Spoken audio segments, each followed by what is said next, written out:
Assalamualaikum warahmatullahi wabarakatuh. Selamat datang di channel Strength and Fight. Semoga video ini menjadi bermanfaat untuk Anda. Jangan lupa subscribe, like, komen, dan share. Teman-teman yang dirahmati Allah, sebelum kita mulai kajian kita pagi hari ini,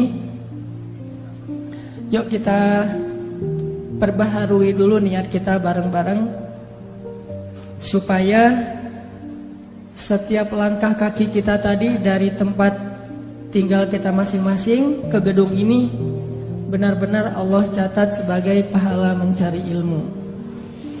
Jadi kita tajdid, kita perbaharui niat kita. Kita kesini mau apa? Mencari ilmu. Dan saya bukan selebgram, saya bukan artis, saya juga hanya ustadz biasa yang alhamdulillah dapat kesempatan diundang ke Medan. Jadi lihat saya sebagai salah satu di antara kita yang lagi sama-sama belajar agama Allah. Jadi bukan bertemu dengan seorang selebgram apalagi artis yang katanya terkenal, enggak sama sekali. Hanya kebetulan kita bisa lebih komunikasi sekarang era sosmed ya. Saya enggak pernah masuk TV, cuman di sosial media sering komunikasi aja dengan posting. Mudah-mudahan dengan kayak gitu kita Allah catat sebagai orang yang datang karena Allah Subhanahu wa taala. Yang datang karena ilmu agama Allah Subhanahu wa taala. Siap insyaallah? Oke. Hari ini kita bahas tentang miracle of istighfar. Keajaiban dari istighfar. Sebelum kita ngebahas apa aja sih keajaiban yang Allah sediakan di dalam istighfar, terus gimana cara istighfar yang Allah suka, cerita-cerita inspirasi yang berkaitan dengan istighfar. Sebelumnya mari kita sama-sama tilawah Al-Quran, biar adem, biar hatinya nyaman. Kita tilawah bareng-bareng. Pada punya aplikasi kan ya? Mangga dibuka Al-Quran surat Hud, surat ke-11. Silakan teman-teman buka mushaf surat Hud, surat ke-11. Kita mulai baca dari ayat pertama. Surat Hud, surat ke-11. Kita mulai baca dari ayat pertama. Teman-teman yang dirahmati Allah, di dalam ayat ketiga surat Hud, Allah Subhanahu wa ta'ala berjanji kepada hamba-hamba yang senang beristighfar. Wa anistaghfiru rabbakum. Jadilah kalian orang yang selalu beristighfar kepada Rabb kalian. Salah satu kalimat yang Allah paling suka dari hambanya itu adalah astaghfirullahalazim. Jadi kalau kita pengen Allah itu senang kepada kita, kalau kita pengen Allah itu sayang sama kita, sering-seringlah ucapin astaghfirullahalazim. Sekali kita ngomong astaghfirullahalazim, sayang Allah sama kita itu bertambah. Itu kalau kita analogiin mirip kayak seorang suami yang kalau pengen nyenengin hati istrinya, maka dia memuji istrinya. Pernah? Maaf, salah nanya. Harusnya bukan pernah, mau gitu. Kalau pernah mah belum ya. Misalnya kalau suami pengen nyenengin hati istri gitu ya. Ayah kamu tukang las ya? Kok tahu?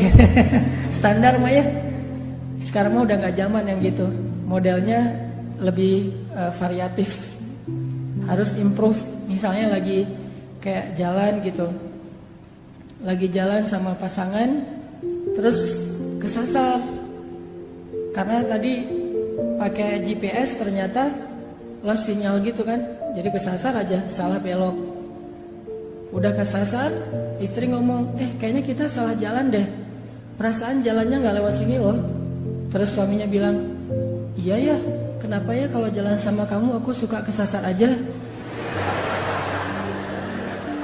Terus pasti dia bilangnya, kok salah aku sih? Emangnya gara-gara aku kesasar? Bukan, soalnya kalau jalan sama kamu aku pengennya ke hati kamu. Kan gimana pun juga, walaupun itu mungkin gombal lah ya, gak mungkin juga jalan ke hati. Maksudnya hanya kiasan. Seneng kan dipuji, kayak Nabi memuji Aisyah dengan pujian apa? Ya Aish gitu, ya Humairah. Terus Nabi suka godain Aisyah gitu kan, nyenengin hati tuh. Kita juga sama teman kita kalau misalnya dia menghargai kita, mengapresiasi kebaikan kita, pasti dia muji kita dan bikin kita makin semangat kan. Nah, analoginya kurang lebih kayak gitu. Kalau teman-teman pengen sayang Allah itu bertambah, kalau teman-teman pengen Allah itu makin perhatian sama kita, sering-seringlah ngucapin Astaghfirullahalazim. Allah tuh sayang banget sama hamba yang beristighfar. Kalau seorang hamba beristighfar, Allah itu nggak ngelihat dosa yang masa lalunya, Allah ngelihat istighfarnya coba. Dan istighfar kita itu, kalau benar-benar tulus dari hati, satu kali doang kita ngucapin istighfar, itu cukup untuk menghapus semua dosa kita yang memenuhi langit dan bumi loh. Jadi kalau orang sering-sering beristighfar itu bukan karena istighfarnya kurang untuk bisa menggugurkan dosa, enggak kurang. Istighfar sekali, dosanya memenuhi langit dan bumi, itu dosa habis, nol, zong langsung tuh. Terus ngapain kita harus sering-sering istighfar? Seseorang itu memperbanyak istighfar bukan karena satu istighfar itu kurang, tapi karena dosa kita tuh terulang terus, berulang kali. Maka istighfar lagi, dosa lagi, istighfar lagi, dosa lagi kan? Bukan berarti kalau kita istighfar kurang dari 100, berarti dosa kita belum dihapus. Enggak, sekali doang, kalau itu berasal dari hati, Allah hapus semua dosa-dosa kita. Allah itu enggak ribet, enggak kayak manusia. Coba kalau kita ke teman kita ada kesalahan, minta maaf berapa kali biar dia maafin? Berkali-kali kan? Kita telepon, di reject. Kita japri, nggak di-read sama dia. Kita DM, nggak dibaca-baca juga, nggak dibalas. Kita request biar bisa masuk ke akun dia, nggak diterima karena di-lock akunnya. Itu manusia. Apalagi kalau dia udah sebel banget sama kita, langsung di-block tuh. Sampai kita harus pakai nomor baru, pakai ganti akun baru, baru bisa japrian lagi sama dia. Itu manusia. Allah itu nggak pernah ngeblok hambanya kalau selama hamba itu minta maaf kepada Allah. Nggak pernah kita astagfirullahalazim, nggak dirit sama Allah. Nggak ada itu. Kalau kita minta maaf sama teman kita bisa aja nggak dirit kan? Maafin gua ya, gua salah gitu. Udah kesen, terus ada contrengan 2, tapi nggak dirit sama dia. Kalau ke Allah pasti dirit, detik itu juga dirit sama Allah. Langsung jadi warna hijau tuh atau biru. Astagfirullahalazim, sentring langsung biru. Allah ngerit. Karena Allah itu online-nya 24 jam sehari, nggak pernah offline, nggak pernah lost sinyal, nggak pernah habis baterai. Maaf ya nggak dirit, habis baterai lagi dicas, nggak ada itu. Apa ayat Allah itu online terus? Kulla yawmin huwa fi sya'n, fabi ayyi ala'i rabbikuma tukadziban. Setiap hari Allah online. Kulla yawmin huwa fi sya'n. Kalau kita nggak setiap hari online, atau kita online pun tapi sibuk dengan chat di grup yang lain. Grup ini cuma jadi CCTV doang kan? Kayak misalnya kita punya 3 grup SD, SMP, SMA gitu. Kalau udah nambah lagi nanti grup jomblo yang fisabilillah gitu. Nambah lagi gitu ya. Grup ayah muda misalnya. Terus ada lagi grup galau. Kenapa galau? Udah nikah tapi kayaknya ada kayak masalah gitu dalam pernikahan. Bikin grup juga tuh biar saling share pengalaman. Kalau dia kayak gitu ntar gini triknya gitu-gitu deh. Ada-ada aja lah, pokoknya grupnya banyak tuh. Coba berapa grup yang kita sanggup aktif di dalamnya? Paling 1-2 doang. Sisanya kita cuma jadi CCTV. Kalau lagi heboh baru kita bacanya nge-scroll. Kadang-kadang nggak dibaca juga, pas dibuka langsung delete chat gitu, biar nggak memenuhi memori kita. Udah aja, nggak dibaca-baca juga tuh. Tapi Allah, kita di grup mana aja, Allah itu ketika kalian berdua, Allah yang ketiga. Kan ayatnya gitu kan? Jadi kita bikin grup berdua nih, Allah ada loh sebagai admin malah. Yang mensortir nih, ada yang bahasa-bahasa nggak bagus nih, nanti bisa diblok sama Allah. Kalau kita bikin grup bertiga, Allah yang keempat. Kita berempat, Allah yang kelima. Wa huwa ma'akum aina ma kuntum. Allah itu bareng dengan kita terus dimanapun kita berada. Dan Allah selalu online. La ta'khudhuhu sinatun wala naum. Kalau bahasa sosmed, dia nggak pernah habis baterai, nggak pernah lost sinyal. Ntar aja kita chatnya ya, gua charging dulu nih. Enggak, Allah selalu online. Dan walaupun Allah selalu online, yang minta ke Allah tuh banyak banget. Allah fallback dong, macam-macam segala macam tuh banyak banget yang minta ke Allah. Allah nggak kewalahan. La ta'khudhuhu sinatu wala naum wala ya'uduhu hifdhuhuma. Nggak pernah Allah kewalahan sama sekali. Walaupun kulla yaumin huwa fi sya'an. Jadi kalau kita minta maaf sama teman kita, bisa banget dia nggak akan ngerit. Apalagi lagi sebel. Begitu nama kita muncul, nggak akan dirit, langsung lewat. Padahal online tuh, kayak kita misalnya sama kita orang yang udah nikah, misalnya lagi ada masalah sama istrinya, itu kan suka, maafin papa ya, misalnya segala macam. Atau teman kita juga gitu, dia sih udah ngeliat WA kita, taunya dari mana? Last scene-nya kan ya. Misalnya kita nge-WA dia jam 9.30 pagi, last scene-nya dia jam 9.35. Berarti kan dia baca kan? Terus lastinnya lagi jam 10, lastinnya lagi jam 11, lastinnya lagi jam 12, sampai malam, lastinnya jam 11 malam, WA kita belum juga berwarna biru. Berarti dia tahu, cuman sengaja nggak ngerit. Itu manusiawi banget loh. Tapi Allah nggak gitu. Allah nggak ada lastinnya 5 menit setelah kita istighfar, tapi nggak ngebaca istighfar kita, nggak ada tuh. Di detik kita kirim istighfar ke Allah, detik itu juga Allah ngerit. Walaupun ngirimnya jauh loh ke langit, tapi kan Allah punya teknologi yang lebih canggih dari makhluk. Kita kirim ke Amerika aja langsung datang, langsung kebaca, apalagi dengan kebesaran Allah. Jadi pas kita bilang astagfirullahaladzim, Allah langsung balas. Udah aku maafin, coba. Enak banget kan? Allah tuh baik banget tuh. Kita bilang astagfirullahaladzim, detik itu juga Allah balas. Langsung Allah typing gitu kan. Oh, Allah typing apa typingnya? Udah dimaafin. Terus kita balas lagi, Allah tapi dosa saya banyak banget. Udah lupain aja. Semuanya ya Allah, semuanya kata Allah. Jadi kita jadi kayak senang gitu chat sama Allah semalaman. Allah ngeladenin semalaman. Yang capek dalam chat dengan Allah itu bukan Allah, kitanya yang capek. Allah nggak pernah capek sama kita. Udah ya, udah lama banget nih, udah 2 jam kita ngechat. Banyak hamba-hamba yang lain loh yang pengen. Enggak, Allah mah nggak kayak gitu. Kita doang nih yang ngerasa lelah chat sama Allah kan. Coba kita angkat tangan sama Allah. Pernah nggak Allah bilang, udahlah angkat tangannya, udah kelamaan, udah cukup. Giliran yang lain. Enggak, kita doang yang pegal tangan kita. Kita yang pegal dengan lisan kita. Kita yang ngantuk mata kita. Allah nggak pernah pegal, nggak pernah capek untuk mendengar chat dari hambanya. Enggak sama sekali. Jadi kalau ke manusia itu agak-agak ribet kalau minta maaf. Tapi kalau sama Allah itu mudah banget. Cuman satu doang yang Allah harapin dari kita. Begitu kita ngesen astagfirullahalazim, itu jangan cuma kata-kata, tapi berasa di hati.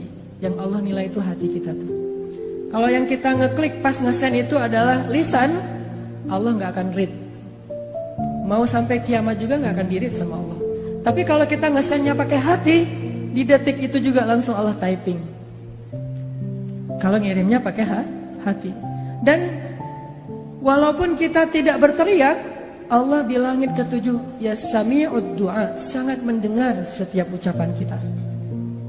Jadi bagi Allah yang penting istighfar kita walaupun cuma 1 kali dari hati. Apalagi kalau berkali-kali, Allah lebih senang lagi tuh. Sekali doang kalau dari hati, udah langsung Allah hapuskan semua dosa. Terus ngapain harus berkali-kali? Itulah bentuk dari penyesalan kita. Kita ngerasa kayaknya dosanya banyak, masa istighfar sekali doang? Walaupun kalau dari angle Allah, sekali itu udah cukup. Tapi dari angle kita kan kayak kita ngerasa guilty banget ya, merasa bersalah banget. Aduh, banyak banget nih dosa saya. Ya Allah, astagfirullah, astagfirullah, astagfirullah. Padahal astagfirullah yang pertama itu udah gugur dosa kita semuanya kalau dari angle Allah. Tapi dari angle kita sebagai pendosa, kita ngerasa kayak dosa kita lebih banyak daripada istighfar. Harusnya istighfar lebih gitu. Jadi dua angle yang berbeda. Saya pengen ngambil angle-nya Allah nih. Angle-nya Allah, istighfar sekali aja cukup buat Allah. Asal itu sidqan, jujur, berasal dari hati kita. Jadi teman-teman, poin pertama kita pagi ini apa? Kata-kata yang Allah paling suka dari kita itu salah satunya adalah Astaghfirullahalazim. Jadi kalau kita pengen Allah senang sama kita, kalau kita pengen Allah itu sayang sama kita, kalau kita pengen Allah lebih perhatian sama kita, coba dawamin sering-sering bilang Astaghfirullahalazim, Astaghfirullahalazim. Allah pasti tersenyum. Ada beberapa orang di sosial media, ini sekaligus klarifikasi ya, tabayun ya, mempertanyakan, Ustaz kok ngomong Allah tersenyum, emang Allah itu kayak manusia? Saya bicara itu bukan kata-kata saya, tapi itu hadis. Walaupun saya suka hadis itu nggak dibaca teks, langsung diterjemahkan kepada analogi. Kan ada yang model ceramah, hadis dibaca teksnya. Kalau saya mencoba untuk langsung menganalogikan dengan bahasa kita, itu hadis Nabi. Kalau Allah itu tersenyum mendengar istighfar hambanya. Walaupun kita nggak perlu mengimajinasikan tersenyumnya Allah itu kayak tersenyumnya manusia, nggak perlu, karena kita nggak tahu zat Allah kayak gimana. Yang pasti kalimatnya tabassam, Allah itu tersenyum. Jadi ceritanya gini, Ali bin Abi Thalib pernah naik ke atas kendaraan, nggak tahu itu Innova atau CR-V gitu, pokoknya naik kendaraan aja. Kalau Innova itu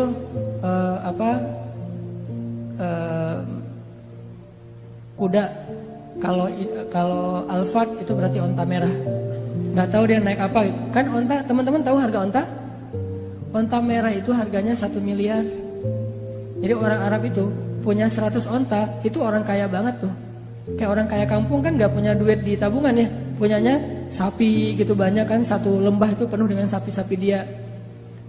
Kalau kita juga punya sapi dol, sapi dol. Nah, jadi Ali bin Abi Thalib ceritanya naik ke atas kendaraan. Kalau kita tuh lagi buka pintu mobil atau lagi naik ke atas motor. Pas naik, Ali bin Abi Thalib membaca Bismillah ya Allahu Akbar. Jadi pas naik ke atas kendaraan bacanya Bismillah ya Allahu Akbar. Pas udah duduknya nyaman pakai sabuk pengaman gitu, nyalain mesin, kemudian mobil atau motornya mulai jalan dikit-dikit nih. Ternyata bukan lewat mesin jalannya, didorong, soalnya harus dorong dulu baru nyala gitu. Motor butut misalnya.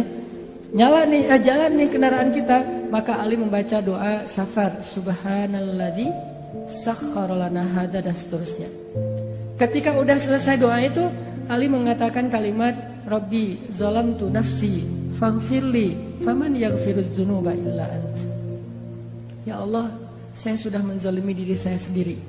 Maafin saya. Siapa yang bisa memaafkan dosa selain Engkau ya Allah? Setelah membaca kalimat ini, Ali tersenyum.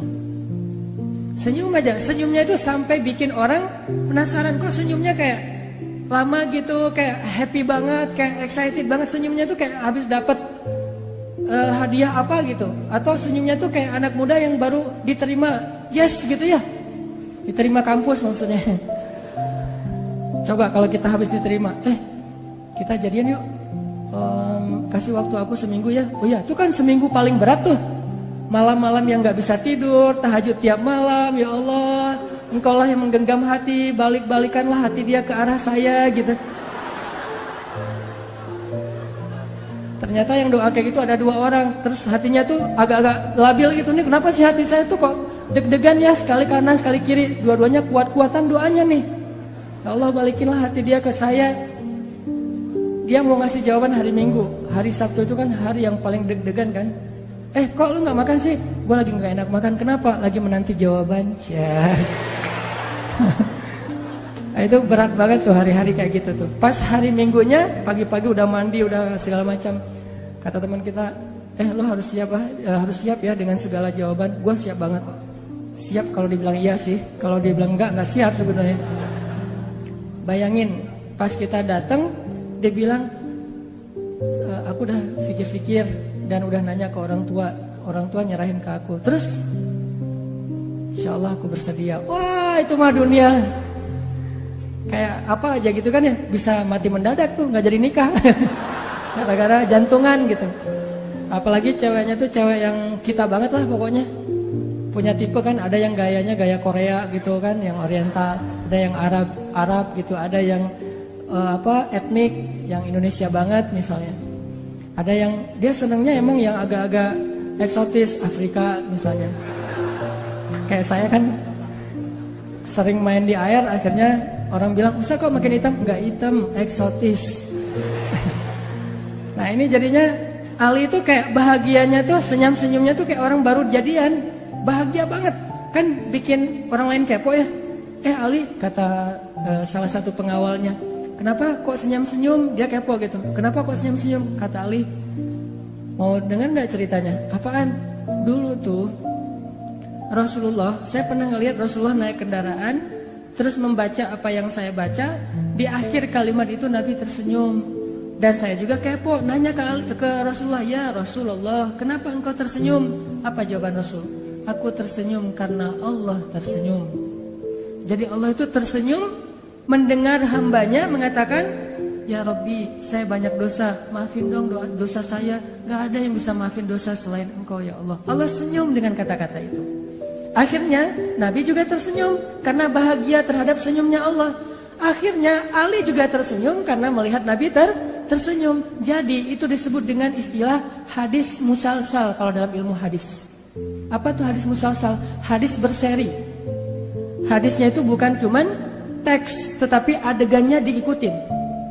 Jadi kalau kita baca doa itu, idealnya kita bukan cuma ngebaca teks hadisnya, tapi ikutin juga adegan Rasulullah. Makanya saya pernah bilang, kalau kita beristighfar, astagfirullahaladzim, Robbi, saya zalim banget sama diri saya sendiri.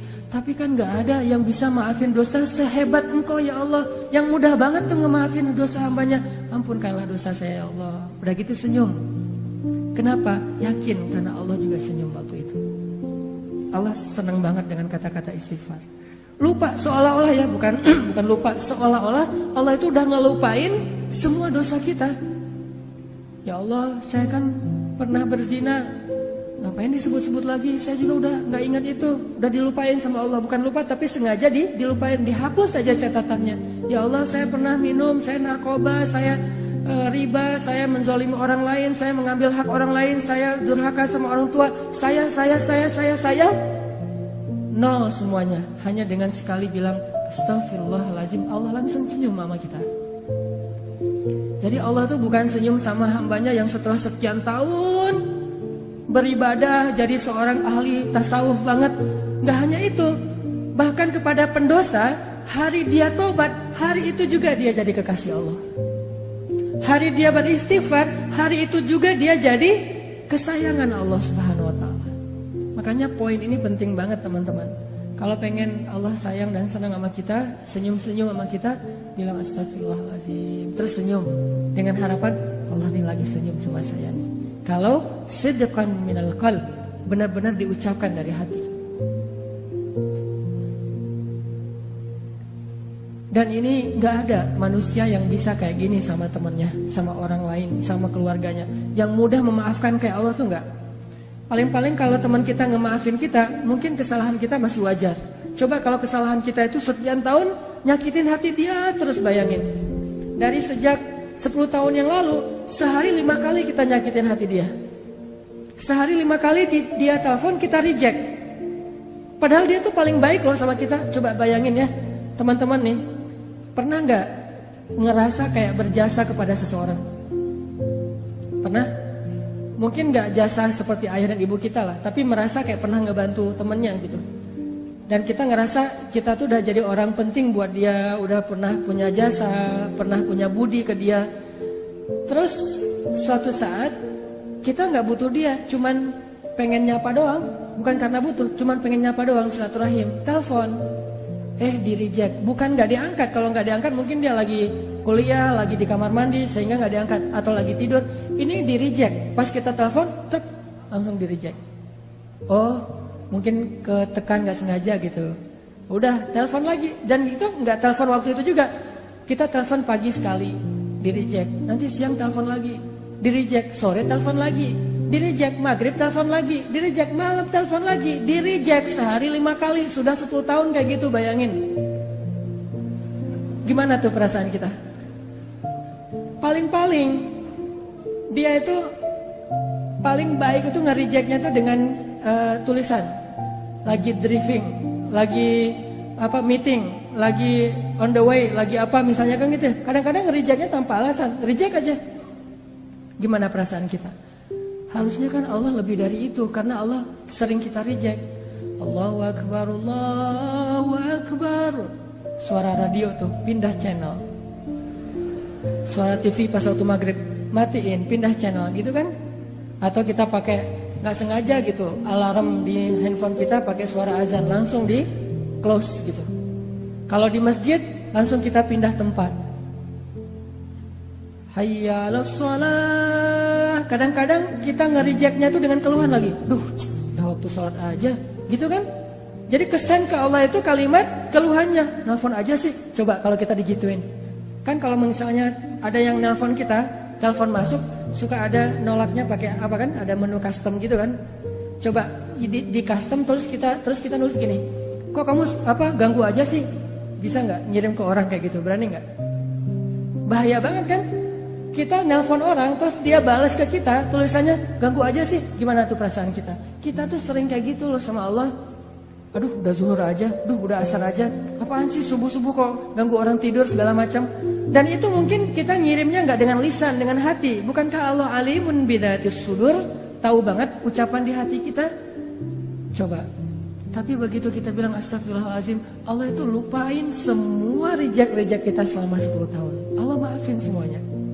Coba kalau kita ke orang lain, dia nge-reject kita 10 tahun dengan dibalas kata-kata yang gak pantas gitu. Dia WA kita, dia bilang ganggu aja sih kerjaannya, terus aja bikin kita sebel. Setelah 10 tahun dia datang, maafin saya ya. Gimana? Gak akan diirit sama kita. Itu artinya famay yaghfiruz dzunuba illa anta. Siapa sih yang bisa maafin dosa sehebat Allah Subhanahu wa taala? Itu kalimat itu maksudnya kayak gitu. Allah tuh maafin kita itu gak pernah perhitungan, gak pernah dendam sama sekali. Sehingga apalagi teman-teman yang menghalangi kita untuk istighfar kepada Allah. Ma gharraka bi rabbikal karim. Apa terus masalah kita untuk gak istighfar sama Allah? Masalahnya apa? Pasti satu doang masalahnya. Kita nge-nyepelein Allah. Kita nganggap Allah itu gak penting. Padahal hidup kita itu 24 jam di tangan Allah Subhanahu wa taala. Tapi kita sombong. Seolah-olah kita bisa hidup tanpa Allah Subhanahu wa taala. Dan itu pun istighfar. Kalau istighfar kita nggak dari hati 1000 kali, itu nggak ngaruh buat Allah, nggak akan diirit sama Allah. Makanya ulama ada yang bilang istighfar yang butuh istighfar. Istighfar butuh istighfar. Kan ada tuh yang pakai jiglak-jiglak gitu, kayak hitung untuk ngitung itu gitu kan? Apa istilahnya gitulah ya? Checker gitu kan, ada checker, terus kita istighfar, astagfirullah. Ketemu sama teman-teman kita pada ngobrol, lagi ngafe nih, lagi nongkrong. Oh iya, si gaya gitu ya. Pas dilihat sama teman kita dalam sehari 10.000, just keren ya, 10.000 istighfar. Cuman pas kita ngomong ke teman kita, dia nanya gitu, gimana ya? Aku kok males banget berzikir, istighfar aja jarang, kata teman kita. Padahal itu gampang banget loh. Kalau lo lagi kosong waktunya lagi nggak ngapa-ngapain, daripada ngelamun, udah istighfar aja. Gua ngelamun doang, istighfar alhamdulillah sih sehari-hari nggak pernah kurang dari 10.000. Ngomong kayak gitu, maka 10.000 itu dosa semuanya. Bukan ampunan, dosa karena ria. Lalu yang ke 10.001, yang ke 10.001-nya istighfar dari hati. Astagfirullahaladzim, ya Allah maafin saya udah jadi ria. Maka yang 10.000 tadi itu jadi pahala semuanya. Coba, satu itu berpengaruh, bisa jadi dosa, bisa jadi pahala. Yang mana dari hati, yang mana cuma di lisan. Kayak ada orang yang rajin tahajud gitu ya. Tahajudnya itu udah dawam banget lah, udah 10 tahun, udah 15 tahun tahajud terus. Ketemu sama temennya, kasih dong tips gimana biar bisa tahajud. Gua nih udah lama banget nggak tahajud, nggak tahu ngerasain tahajud tuh kayak gimana. Dia bilang, tahajud mah gampang. Kalau misalnya mau tuh udah nggak, saya mah tahajud nggak perlu pakai jam waker, udah nggak perlu pakai di handphone. Nanti dibangunin jam 3 lewat 5, jam 3 lewat 10, jam 3 bangunnya jam 13 gitu ya, habis zuhur. Enggak, udah nggak perlu kayak gitu. Oh gitu, terus bangunnya gimana? Ya bangun aja, kebangun, pokoknya asal jam 3 malam saya pasti kebangun. Oh gitu, udah berapa lama? Enggak sih, baru sekitar 15 tahun lah. Gitu ya. Berarti 15 tahun kita tahajud 0. Kalau kita riak dari hatinya sombong. Tapi kalau hanya sekedar syiar, nyemangatin, Allah lebih tahu isi hati kita. Innamal a'malu binniyat. Terus nggak usah ngejudge hati orang lain lah. Sombong lo, riak lo, enggak. Kita doang yang tahu. Setelah Allah Subhanahu Wa Taala pastinya. Makanya istighfar dari hati. Sekali aja udah luar biasa. Gimana kalau 100 kali kayak Nabi? Astagfirullahaladzim, astagfirullahaladzim. Ya Allah maafin saya. Itu satu ya poinnya. Allah tuh senang banget dengan istighfar. Kalau dalam bahasa hadis, senangnya Allah kepada taubat dan istighfar hamba itu kayak melebihi senangnya seorang hamba yang dia kehilangan bekal dan kendaraannya di tengah padang pasir. Jadi ada seorang laki-laki gitu, analogi dari Nabi nih. Nabi bikin kayak semacam ilustrasi gitu. Ada seorang laki-laki lagi musafir di tengah padang pasir, terus dia kehilangan ontanya, dia kehilangan bekal-bekalnya, kehilangan minumnya, airnya, semuanya tinggal sebatang kara di tengah padang pasir. Nyari-nyari onta dan bekalnya itu nggak nemu. Sampai akhirnya dia berputus asa. Ini saya bakalan celaka nih kali ini nih. Apes banget sih. Kehilangan onta, bekal, air segala macam di tengah padang pasir, kayak di tengah samudra kan. Kalau di tengah laut kan juga kita nggak bisa minum, sama persis kayak di tengah padang pasir, panas, nggak ada air. Wah ini pasti cuma bertahan 2 hari, besok saya mau mati nih kalau kayak gini. Di hari ketiga, detik-detik dia udah berat banget, udah dehidrasi banget. Tiba-tiba dia dalam keadaan antara sadar dan tidak, muncul onta di sebelahnya. Onta yang tadi hilang tiba-tiba datang nih di sebelah dia. Dia udah hampir putus asa, udah 3 hari nyari ontanya tuh. Tiba-tiba muncul dengan bekalnya, dengan air yang masih tempat air yang masih terisi. Kemudian dia tiba-tiba langsung bangkit, megang, ini halusinasi atau benar? Ternyata benar ontanya. Dia ambil air itu, saking bahagianya dia bilang, ya Allah, segala puji bagimu, engkaulah hambaku dan akulah Tuhanmu. Saking bahagia dia kebalik ngomongnya, ya Allah, engkaulah hambaku dan akulah Tuhanmu. Hadisnya kayak gitu. Saking senangnya sampai kebalik dia bicara, Allah lebih senang lagi kepada hamba yang beristighfar daripada laki-laki itu terhadap apa yang dia temukan. Ini ilustrasi senangnya Allah sama orang beristighfar. Senang banget Allah sama istighfar. Jadi bisa dibilang orang yang istighfar itu kekasih Allah banget. Di hari pertama dia istighfar udah jadi kekasih Allah. Kalau jujur dari hati. Jadi pas kita habis bikin dosa, astagfirullahaladzim, astagfirullahaladzim, Allah langsung, ya kekasihku, langsung gitu. Padahal kita belum jadi ahli ibadah, belum jadi orang yang soleh-soleh amat, belum banyak berilmu, tapi cuma istighfar doang, langsung jadi ahli surga tuh. Saat itu juga jadi ahli surga. Terus gimana dengan orang yang istighfarnya udah 10 tahun, 15 tahun, yang dawam setiap hari istighfar? Pasti jauh lebih luar biasa lagi yang Allah berikan untuk dia. Orang yang baru sekali doang udah dikasih banyak anugerah, apalagi yang sudah sekian miliar kali. Jadi istighfar itu amal soleh paling ringan, tapi luar biasa kedudukannya di mata Allah. Poin yang paling Allah suka dari hambanya itu kalau hambanya udah beristighfar. Suka banget. Saking sukanya Allah kepada orang yang beristighfar, Allah tuh gak rela menjadikan manusia itu sempurna seperti malaikat. Allah gak rela. Saking Allah suka dengan kalimat istighfar. Kata Nabi, seandainya kalian tidak berbuat dosa, maka Allah akan membinasakan kalian. Bayangin. Kalau kita nggak buat dosa, Allah akan binasain kita. Tapi jangan disimpulin, oh kalau gitu kita buat dosa aja ya. Enggak, artinya manusia itu sengaja Allah buat, tabiatnya, fitrahnya emang pendosa. Nggak sengaja aja buat dosa, apalagi sengaja kan. Coba kita jalan ke mall, sengaja nggak sih mau ngeliatin aurat? Enggak kan? Nggak sengaja doang. Kadang-kadang kita udah nunduk pandangan ke bawah gitu, tapi kelihatan juga. Kenapa? Soalnya kita di lantai 2. Sama aja gitu, udah ngeliat ke bawah, qadul basor gitu, kena juga. Ngeliat ke bawah, kalau di lantai paling atas mending lihat ke atas aja deh. Lagi ngapain lo? Qadul basor gitu. Qadul basornya ke atas, kok nggak ke bawah? Kan kita di atas. Begitu juga di tempat-tempat umum yang lain, di jalan doang tuh kita naik mobil, naik motor, orang di depan kadang-kadang apalagi banyak perempuan-perempuan yang mungkin mereka masih belajar tentang Islam, belum paham, sehingga kadang-kadang naik motor pakai celana pendek atau rok pendek yang kelihatan, hanya kelihatan kakinya aja, itu sebetulnya nggak boleh dilihat, tapi namanya kita nggak sengaja melihat. Astagfirullahaladzim, sama astagfirullah. Kan di tengah lagi lampu merah kan, di tengah tuh, sini astagfirullah, di sini juga astagfirullah. Kumaha, gimana tuh? Nah, artinya nggak sengaja aja banyak dosa. Gimana sengaja? Jadi nggak usah ditambah yang sengaja deh. Karena kita nggak sengaja aja udah jadi pendosa. Jadi kita tuh, gua tuh pendosa loh, ya bangga lagi gitu ya. Maksudnya gua tuh manusiawi banget pendosa. Jadi kita tuh nggak usah direncanain, disetting gitu, di prepare, pengen buat dosa. Nggak usah, udah pasti jadi pendosa. Kullu ibni Adam khata'. Semua anak Adam itu pasti pernah lakuin kesalahan. Sampai Nabi bilang, kalau kalian gak bikin salah, Allah binasain kalian tuh. Terus Allah ganti dengan manusia yang lain, yang mereka akan bikin salah, lalu mereka minta maaf kepada Allah, yang Allah akan memaafkan kesalahan mereka. Allah tuh senang dengan istighfar. Makanya diciptain hambanya itu gak sempurna kayak kita, biar Allah dengerin istighfar dari kita. Begitu kita bilang astagfirullahaladzim, Allah sayang banget langsung sama kita. Kayak kita bilang I love you, Allah langsung bilang I love you tuh deh pokoknya. Jadi kayak kata-kata yang paling sakral gitu kan. Kata-kata paling sakral tuh I love you. Bener? Kalau buat saya mah kata-kata yang paling sakral itu kalau ke makhluk itu adalah I love you gitu. Dan yang lebih sakral lagi I love you too. Kadang-kadang I love you. Oh iya, nah, itu kan pahit banget tuh. Berat banget tuh.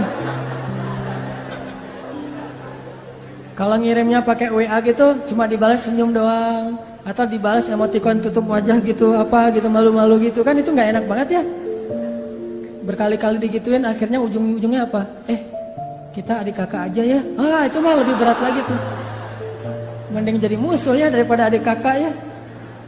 Ini kata-kata yang kalau ke manusia mah kayak kata-kata ajaib aja. Nah, kalau ke Allah salah satu kata-kata ajaib itu astagfirullahalazim. Jadi ilustrasinya tuh kurang lebih buat Allah senang banget tuh dengan kata-kata astagfirullahalazim. Itu satu ya teman-teman. Kedua, istighfar itu Allah bukan hanya senang kepada kata-kata istighfar. Allah bukan hanya akan pasti menghapus dosa-dosa orang yang beristighfar, tapi yang lain Allah juga selain menghapus dosa-dosa kita, setiap kali kita beristighfar Allah kasih hadiah loh. Jadi bukan cuma Allah nge-read, Allah typing, Allah ngebales, Allah ngechat sama kita, tapi Allah juga tiba-tiba ngirim gosen. Tiba-tiba di rumah kita, Bu, ini ada yang ngirim, Mas, Kak, Bang gitu, ini ada yang ngirim gosen. Pas dibuka hadiah dari siapa? Dari Allah. Coba. Allah itu bukan cuma senang kalau kita bilang maafin saya ya Allah, langsung Allah read, langsung Allah typing, ya udah dimaafin. Bukan cuma segitu.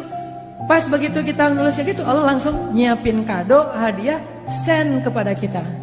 Bisa sampainya hari ini, bisa sampainya besok, bisa nanti dikasihnya di akhirat. Karena di akhirat kita lebih butuh itu daripada di dunia. Yang pasti Allah nge-send hadiah buat orang yang bersifat. Pasti itu 100% Allah kasih. Cuman ada yang dikasihnya sekarang, ada yang kasihnya ntar sore, ada yang dikasihnya besok, ada yang dikasihnya someday, ada yang kasihnya next time pas nanti kita di akhirat. Yang jelas Allah pasti ngasih kita hadiah. Makanya kalau kita udah istighfar, kita tuh kayak astagfirullahaladzim ya Allah, berarti udah dimaafin dosa. Plus kita bayangin, aduh saya punya hadiah nih dari Allah nih, surprise, cuman belum tahu. Nanti Allah kasih kapan? Begitu kita butuh Allah kasih. Kayak 3 orang yang terkurung di dalam gua kan, hadis populer itu. 3 orang terkurung di dalam gua, yang membuat mereka bisa selamat apa? Hadiah-hadiah terhadap amal soleh mereka di masa lalu kan ya. Yang tadi kita baca di ayat ketiga, Allah pasti membalas setiap kebaikan dengan kebaikan. Allah pasti balas. Istighfar itu bagi Allah itu kebaikan. Padahal istighfar itu kewajiban itu ya. Namanya orang berbuat salah kan wajib minta maaf kan. Tapi bagi Allah itu bukan cuma kewajiban, kebaikan coba. Kalau kita ada orang minta maaf ke kita, kita bilang wajar sih orang dia salah pasti minta maaf dong. Tapi kalau Allah ngelihatnya nggak kayak gitu, dia baik banget ya mau minta maaf gitu coba. Kurang baik apa Allah sama kita? Coba kalau kita disakitin orang, ditikung misalnya, lagi ngecengin, tiba-tiba teman kita nyalip duluan karena dia udah punya modal gitu. Kita ke rumahnya naik angkot terus macet-macetan dulu, dia naik ninja. Udah sampai di rumahnya, pas kita datang, nih ninja siapa ya? Jangan-jangan ninja kakaknya gitu. Ternyata dia udah duluan, Pak, lagi PDKT sama calon mertua. Kan kita disalip tuh. Pulang dia bilang, maaf ya gua nyalip lo, gua tahu sih lo mau ke situ.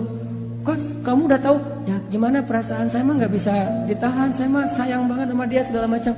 Oh ya udah, gua maafin. Udah aja gitu. Apakah kita akan menganggap permintaan maaf dia itu sebagai sebuah kebaikan? Tidak, kita menganggap itu sebagai sebuah kewajiban dan kewajaran. Tapi Allah ke orang yang beristighfar menganggapnya itu kebaikan loh. Allah tuh kayak merendah banget gitu, walaupun Allah maha mulia dan maha tinggi. Kayak ngasih hati banget ke hamba-hambanya. Kita astagfirullahaladzim, ya Allah saya udah buat dosa, hambaku ini baik banget ya, minta maaf. Padahal itu tuh udah jadi kewajiban kita sebagai pendosa, tapi Allah anggap kebaikan. Sehingga Allah kasih hadiah, ini hadiah buat yang berbuat baik. Dan hadiah itu pasti sesuatu yang sangat kita butuhin dalam hidup. Makanya saya pernah cerita, mungkin teman-teman pernah dengar juga nih dari ustadz yang lain atau dari YouTube saya juga pernah kali, keajaiban hadiah bagi orang yang beristighfar kan. Kisah siapa? Imam Ahmad. Jadi Imam Ahmad bin Hambal suatu ketika tuh jadi kayak ada perasaan kepengen ke Basrah. Ada apa ya di Basrah, kok saya pengen banget ke sana gitu. Saya curiga nih, Raja Salman kemarin ke Indonesia itu gara-gara ada yang istighfar di Indonesia. Astagfirullahaladzim, ya Allah Raja Salman. Astagfirullahaladzim, Raja Salman. Tiba-tiba Raja Salman mikir, aduh kok gue pengen banget ya ke Indonesia. Datang tuh gara-gara istighfar seseorang di Indonesia. Dan saya juga pernah ngerasa gitu, walaupun saya bukan orang soleh, tapi maksudnya ada keinginan hamba Allah yang soleh, lebih soleh dari saya, yang membuat saya datang ke suatu tempat. Di Bandung itu saya pernah diundang oleh salah satu universitas, namanya Universitas Telkom. Itu ngundang saya tuh berkali-kali, bentrok aja nggak bisa.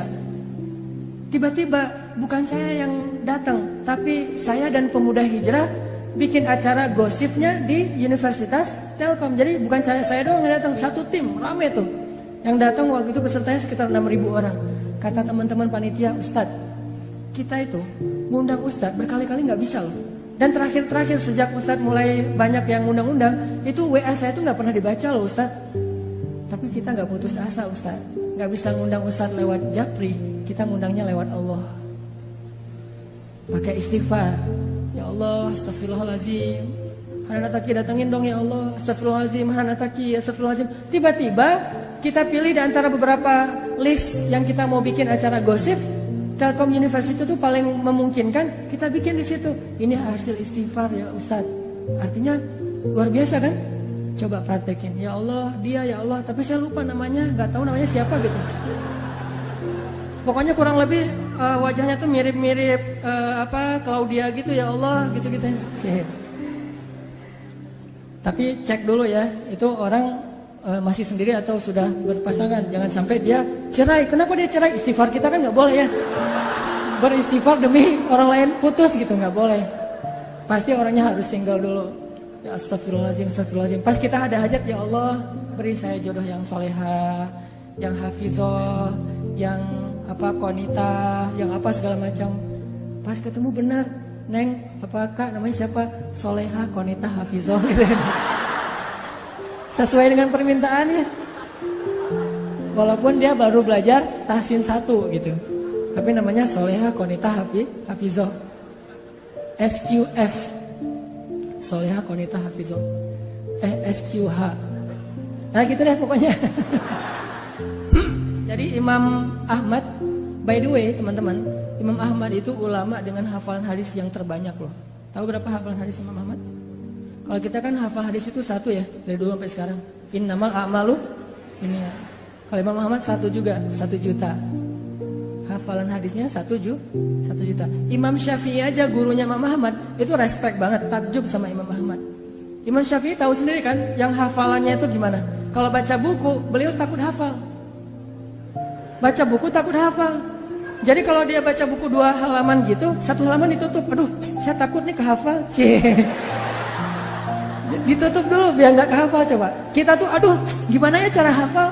Imam Syafi'i aduh khawatir kehafal nggak sengaja. Nggak sengaja kehafal. Kita mungkin satu-satunya yang kita hafal nomor telepon, cuma nomor telepon si dia. Kadang nomor telepon sendiri juga nggak hafal loh. Ustaz, nomor teleponnya berapa? Bentar ya, cari dulu. Tapi kalau nomor istri saya aja saya hafal banget tuh. Imam Ahmad hafalannya 1.000.000 hadis.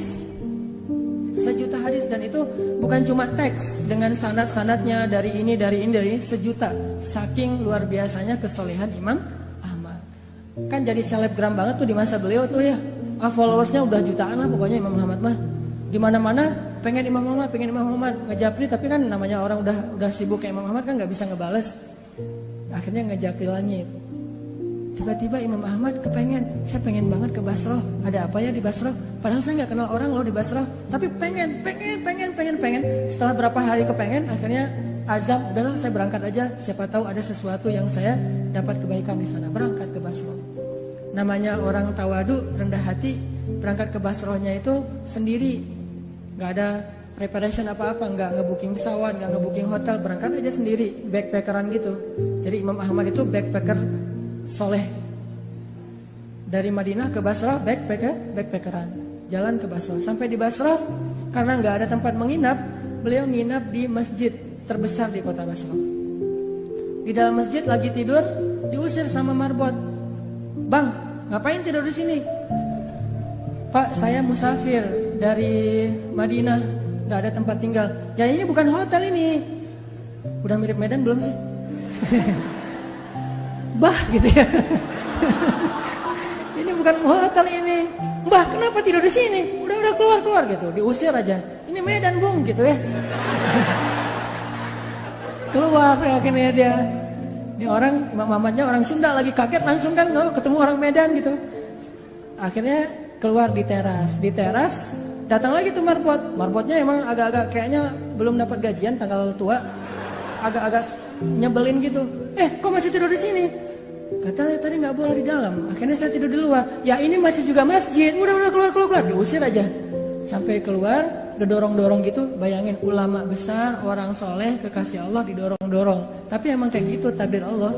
Supaya jadi caper sama penjual roti. Penjual roti lagi tutup toko ngelihat ada orang didorong-dorong, dipanggil, wahai kisanak gitu ya. Kalau radio dulu teh. Pak, Tuan, kenapa? Ada apa sini gitu?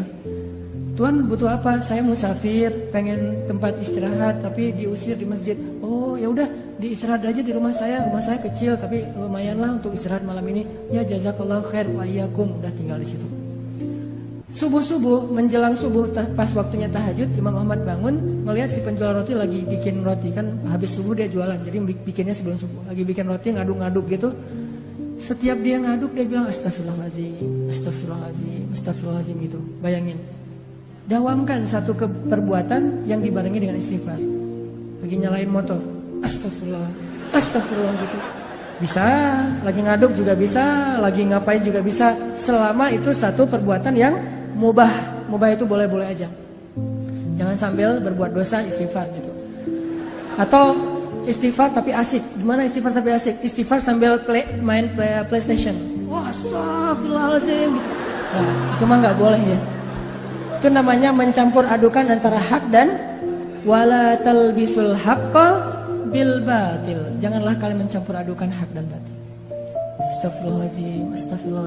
Daripada ngelamun, daripada bengong gitu, mending daripada bersiul, ya udah astagfirullah aja. Walaupun mungkin bersiul boleh-boleh aja, tapi yang nggak dapat pahala, walaupun nggak dosa juga gitu. Astagfirullah.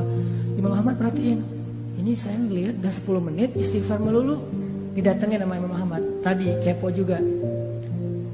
Mas, Bang, kan di Medan ya, Bang, gitu. Oh orang Bandung ya. Bang, saya lihat abang istighfar terus setiap ngaduk ini. Ya kenapa? Enggak, saya penasaran aja udah berapa lama kayak gitu. Alhamdulillah udah sekitar 10 tahun saya kayak gini. Saya selalu kalau ngaduk roti itu istighfar biar ada kebaikan setiap adukan roti. Siapa tahu rasa rotinya lebih gurih kalau bahasa kita. Oh udah 10 tahun alhamdulillah. Terus boleh tahu nggak hasil dari dawamnya istighfar 10 tahun itu apa? Abang udah dapat apa nih dari istighfar? Alhamdulillah sejak saya istighfar kayak gini, Allah selalu ngasih apa yang saya minta. Gak pernah saya berdoa yang Allah tolak, semuanya dikabulin sama Allah. kecuali satu yang belum dikabulkan. Apaan? Saya tuh pernah berdoa, ya Allah, saya pengen banget selfie sama Imam Ahmad. Pengen banget tuh. Gak apa-apa, Allah sekali aja, yang penting bisa ketemu sama Imam Ahmad, pengen jabatan tangan, pengen tahu wajah orang yang hafal hadis sejuta hadis itu kayak gimana. Saya minta ke Allah, cuman mungkin belum aja, tapi saya yakin pasti akan dikabulkan. Imam Ahmad langsung nangis coba. Masya Allah, jadi ini nih yang menarik saya ke Basra nih. Istighfar dialah yang membuat Imam Ahmad pengen banget ke Basra, bela-belain habis-habisan sampai diusir-usir di masjid gara-gara dia beristighfar. Jadi pengaruhilah hati seseorang, pengaruhilah hidup seseorang dengan istighfar kepada pemilik hati dan kehidupan orang itu. Astagfirullah, astagfirullah. Tapi jangan baru istighfar 3 kali mintanya banyak gitu. Istighfar dulu aja. Dawamin, nanti kalau kita butuh, jadi mintanya itu kayak apa, pamungkas ya. Kalau kita butuh banget, minta pakai istighfar. Jangan diobral. Istighfar 10 kali, ya Allah saya udah 10 kali nih. Boleh minta ini enggak? Enggak, dawamin dulu aja. Walaupun kalau untuk dosa sekali cukup, tapi kalau untuk yang hadiah, kalau bisa lebih banyak. Sampai setahun, 2 tahun kita dawamin, nanti lihat deh, hasilnya tuh luar biasa. Pokoknya kalau kita punya hajat sesuatu, yang pertama yang harus kita lakukan itu adalah minta kepada pemilik segala sesuatu. Ada hajat apa? Minta kepada pemilik segalanya.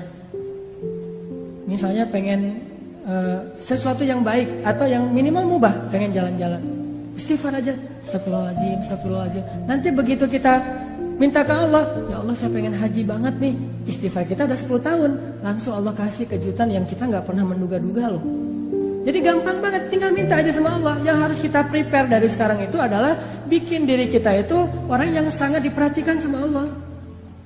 Kalau kita udah jadi kayak ring satunya Allah, masuk grupnya itu yang Allah juga memprioritaskan banget. Grup itu siapa grupnya? Grup orang yang rajin istighfar. Masuk ke grup itu, dan Allah yang mengadminin grup itu. Kita nggak tahu apakah kita udah masuk atau belum, tapi berusaha aja. Siapa tahu setelah sekian tahun kita istighfar, akhirnya Allah mengundang kita, menginvite kita masuk ke grupnya orang-orang yang rajin beristighfar. Kalau udah masuk ke grup itu, setiap kali Allah ngeposting, ngebroadcast kebaikan-kebaikan, ini ada diskon apa gitu, kita langsung dapat nih. Makanya pantaskan dulu diri kita, dawamin. Akhirnya Imam Ahmad bilang, sayalah Ahmad bin Hambal. Oh benar ini Ahmad bin Hambal? Ya nggak salah, nggak salah. Masya Allah, udah pelukan. Ini keajaiban dari istighfar. Coba, butuh apa dalam hidup? Pasti kita punya banyak kebutuhan. Sampai kita minta garam aja, kata Nabi, minta dulu ke Allah baru cari di warung. Jadi sebelum kita ke warung nyari garam, ya Allah garam, ya Allah, cari uang receh beli di warung. Terus apa gunanya minta ke Allah? Banyak gunanya. Siapa yang bilang kita akan sampai di warung?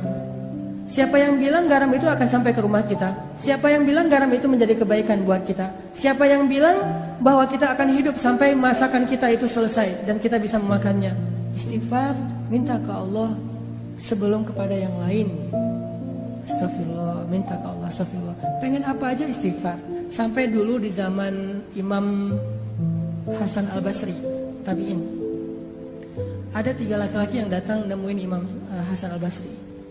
Ya Imam Hasan, saya itu gak punya anak, udah lama menikah tapi belum dikaruniai anak. Kata Imam Hasan Al-Basri, banyak-banyak istighfar ya bu. Oh ya, siap-siap pulang. Datang lagi orang kedua, gak punya kerjaan, miskin. Ya Imam Hasan, saya tuh miskin, fakir, susah banget untuk dapatin rezeki. Gimana tuh? Kata Imam Hasan, banyak-banyak istighfar ya bu. Oh ya, pulang. Datang lagi yang ketiga, Imam Ahmad, saya itu sakit, udah sekian tahun dan belum sembuh-sembuh. Apa yang harus saya lakukan? Banyak-banyak istighfar ya. Ya pulang. Muridnya Imam Ahmad nanya, heran, soalnya jawabannya template gitu kan. Bukan jawaban yang langsung ditulis ada masalah apa, enggak, template. Jadi ini jawaban untuk segala pertanyaan. Imam Hasan Al-Basri itu udah bikin template banyak istighfar. Udah aja, siapapun yang curhat ke beliau send template yang sama. Kayak admin banget kan. Akhirnya muridnya Hasan Al-Basri nanya, ya Syekh, kenapa harus kayak gitu? Semua jawabannya sama, padahal pertanyaannya beda-beda. Kata Imam Hasan, tidakkah kamu membaca Al-Quran di surat Nuh? Allah mengatakan, faqultu astaghfiru rabbakum innahu kana ghaffara yursilis samaa 'alaikum midrara wa yumdidukum bi amwalin wa banin wa yaj'al lakum jannatin wa yaj'al lakum anhara. Coba, beristighfarlah kalian kepada Tuhan kalian, Allah pasti akan mengampuni. 1. Allah akan menurunkan hujan yang sangat lebat. 2. Allah akan memberikan harta yang sangat banyak. 3. Allah akan memberikan keturunan untuk kalian. 4. Allah akan memberikan kebun-kebun atau ladang. 5. Allah akan memberikan air sungai yang mengalir. 6. Istighfar. Tapi fadilahnya macam-macam. Sehingga masalahnya apa aja, jawabannya sama, istighfar. Butuh air, istighfar. Butuh jodoh, istighfar. Pengen punya anak, istighfar. Kerjanya susah, istighfar. Apapun masalah kita, istighfar. Dan itu means-nya apa? Artinya apa? Artinya yang menghalangi kebaikan dalam hidup kita itu cuma 1, dosa. Yang buat hidup kita itu susah dalam hidup itu cuma dosa. Makanya kalau pengen hidupnya jadi mudah, hilangkan dulu dosa. Dan cara menghilangkan dosa itu hanya dengan istighfar. Kita mau memperbaiki masa lalu nggak mungkin. Kita hanya bisa menyesali masa lalu dan minta maaf kepada Allah dan memperbaiki masa depan. Allah akan mudahkan. Jadi yang kedua poinnya teman-teman, kita ada hajat apa? Istighfar. Kalau belum terkabul, berarti emang istighfar kita itu belum masuk grup. Masih japrian, belum broadcast. Pantaskan diri kita supaya Allah invite ke dalam grup orang yang rajin istighfar, sehingga nanti Allah kasih kita hadiah, voucher, kupon istimewa yang hanya dikasih kepada orang-orang yang Allah cintai. Itu yang kedua. Hari ini mungkin 3 aja keajaiban dari istighfar. Yang ketiga, teman-teman yang dirahmati Allah, istighfar itu bagi Allah dan bagi Rasulullah SAW itu bukan hanya kebaikan untuk di dunia, tapi istighfar itu mengubah status kita di akhirat. Coba teman-teman renungkan kisah seorang laki-laki yang membunuh 100 orang tuh. Yang ke-100-nya kiai lagi, yang ke-100-nya ustadz, dibunuh sama dia. Tapi setelah itu dia nyesel, dia bilang astagfirullahaladzim ya Allah. Langsung berubah status dari tadi ahli neraka menjadi ahli surga. Dia udah sholat, belum baik sholatnya, belum baik ibadahnya, tapi kok udah jadi ahli surga. Karena orang yang beristighfar, Allah bukan hanya akan mengampuni dosanya, bukan hanya akan mudahin hidup dia di dunia, tapi Allah juga bakalan ngasih banyak janji-janji kebaikan di akhirat. Jadi istighfar itu bisa dibilang kayak investasi masa jangka panjang, yang someday nanti kita akan melihat, oh ini ya hasil dari istighfar saya di dunia. Banyak-banyak aja istighfar, gak ada yang rugi. Demi Allah, tidak ada ruginya beristighfar jika didasari dengan hati yang ikhlas. Demi Allah, gak ada ruginya berzikir jika didasari dengan hati yang ikhlas. Demi Allah, gak ada hamba yang datang kepada Allah pulang dalam keadaan kecewa. Itu gak ada. Dari zaman Nabi Adam sampai akhir zaman, gak ada yang datang kepada Allah pulang dalam keadaan kecewa. Itu gak ada. Kalau kita datang ke rumah dia pulang kecewa, itu biasa.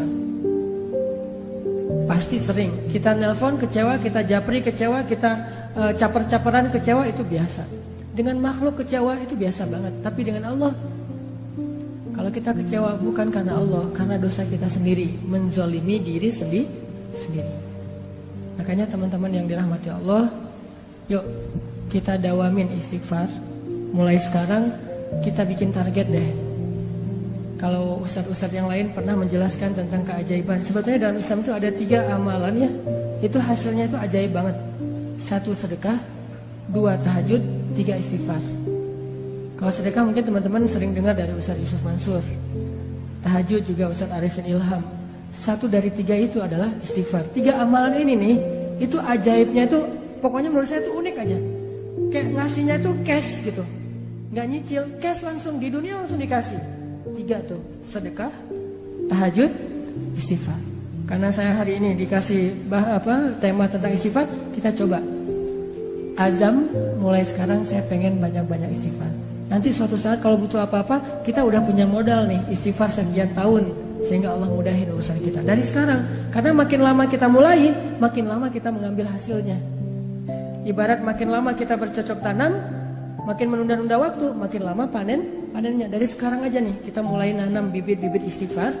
Nanti mudah-mudahan setelah 6 bulan, Allah akan menunjukkan hasil dalam kehidupan kita. 6 bulan lagi pengen apa? Setahun lagi pengen apa? 2 tahun lagi pengen apa? Dan kepengen kita kadang-kadang berubah-ubah, tergantung kebutuhan. Pokoknya kita pasti punya hajat suatu saat nanti. Mulai sekarang kita